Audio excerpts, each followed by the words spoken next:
Hi, hello and welcome. This is the interview with Ned, a graduate of architecture working at Baukultur, an architectural practice in South Australia. This clip was used to put together the full-length documentary Behind Closed Doors, The Life of an Architect. If you're thinking of entering the architecture or interior profession, you've got to see it. That link is going to be up above or in the description below to check that out. But without further ado, let's get on with the interview. What's your name and what's your role at Baukultur? I'm Ned Connolly. I'm just a graduate of architecture here. Come across from Hassel where I was a graduate previously. Awesome. How long have you been practicing architecture for? Did my final year in 2016 and started at Hassel in 2017. 3 years with them, and then this year with Baukultur, 4-ish years. Why architecture? What made you want to choose architecture? What made you want to be an architect?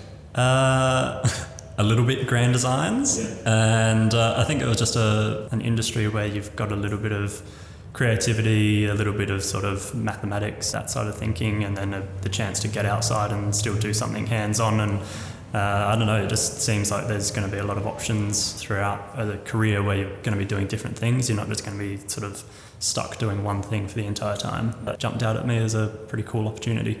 What do you spend your time on when you're not in the office? Do you have any hobbies or activities you like to do outside of the office? Oh yeah, I like to get out and about, go camping, catch up with friends. I grew up in the country, so my parents have a farm, so I like to get out, go up there and chill out and catch up with friends that I grew up with that live outside of the city, build things, make things, tinker around in my backyard, that sort of stuff. And then also just you have those nights where you want to veg out on the couch and watch TV.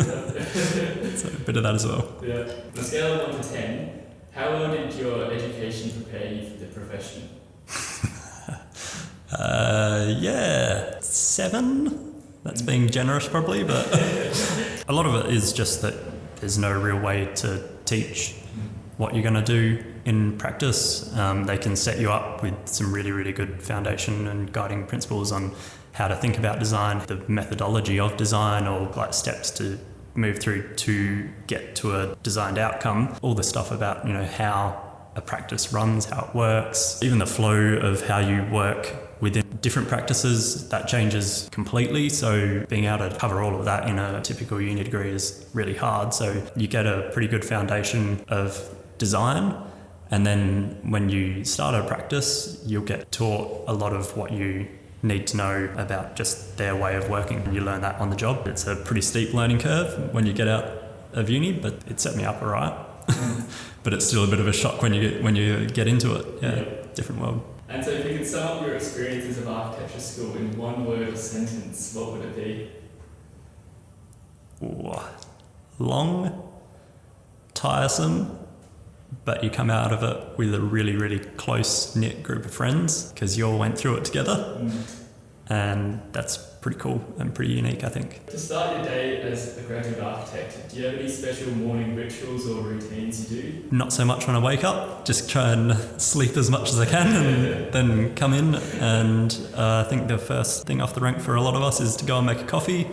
It's a good opportunity to have a chat, catch up with people before you get into your day. Sometimes opening up models and stuff that are going to take half an hour to open, you'll get that running and do that in the background. But yeah, it's kind of like a bit of a social thing in the morning, and something that we've done a bit is we run sort of little morning teas or breaking bread, and so it's nice to just like kind of share food and have a chat casually rather than everything being about work. As soon as you get in the front door is really nice. So yeah, coffee. So during the day, what tasks take up most of your time? As in, what do you work on the most? All right. It does change depending on what you're working on, the stage of the project that you're working on, how big the team is that you're working with. A lot of what I do is computer-based work, intermittent meetings thrown in throughout that. As a graduate, not sort of running projects, I'm not running meetings necessarily, but I'm often involved in the background. You might be taking minutes, you might just be chipping in, noting things down in your head to progress forwards, and then a lot of what I'm doing is just modelling up whatever project I happen to be working on and at whatever sort of phase you're working on. At the moment I'm doing a lot of sort of massing studies, and that's also involving physical modelling with foam cutting and 3D printing, but a lot of what I do is based on the computer in Revit, and I'm currently just working through tutorials to learn new programs like Dynamo. So yeah, a bit of a mix across the day. Yeah. What do you enjoy most about being an architect or a graduate architect? I've managed to land a job with a really, really good group of people, and everything that you do when you leave uni is pretty new. Probably one of the coolest experiences I've had so far is the completion of a project. So I did quite a lot of work on the Salisbury Community Hub, and that's finally completed. It's going through DLP at the moment. It's really, really cool to see something that you started out sketching and making these little foam models for actually built, finished, and people using it for its intended purpose. The little icing on the cake, that one won an award in the year's awards ceremony. So yeah, it was just a really cool experience to kind of round that one out and see the finished product. Yeah, awesome. Yeah. So what do you enjoy least about being an architect? Deadlines and the stress that comes with them. You try to monitor it as much as you can, but every now and then you will get caught out, or you'll just have to put in some extra hours. Sometimes that can get pretty hard. Try to do that with a group of people, spread the load, and if you go out and have dinner or something, if you're going to be working late, and try and make it as comfortable as you can. But that's not all the time. It's here and there. It's kind of like uni. You have a presentation, put in those extra hours at the end, and say that next time you're going to manage your time better, but it's not going to happen. On a scale of 1 to 10, with 10 being architecture is the dream job, and then 1 being architecture is a living hell, how much have you enjoyed practicing architecture so far? Yeah, I'd say it's up there. Go like a 7 or 8.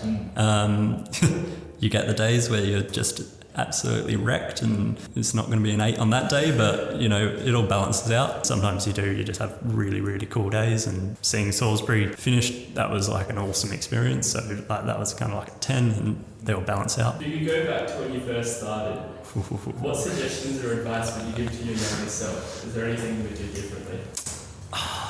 Yeah, you think about that a bit when you start, and as you're going through uni, there was a couple of points where I actually looked at transferring degree, and I was thinking about going into furniture design as a complete kind of just change of course, but it's kind of worked out pretty well. I'm liking it. It's kind of doing all the things that I thought it would. It's just a bit of a journey to get there, and if you stick through it, it's really cool.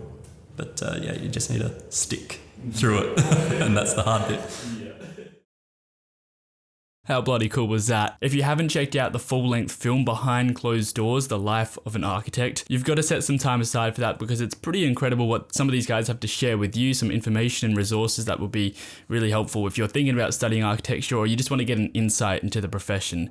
So if you want to check that out, you can click that button to the side here, or if you just want to go on with the next interview, check out that button to the side there. Catch you there.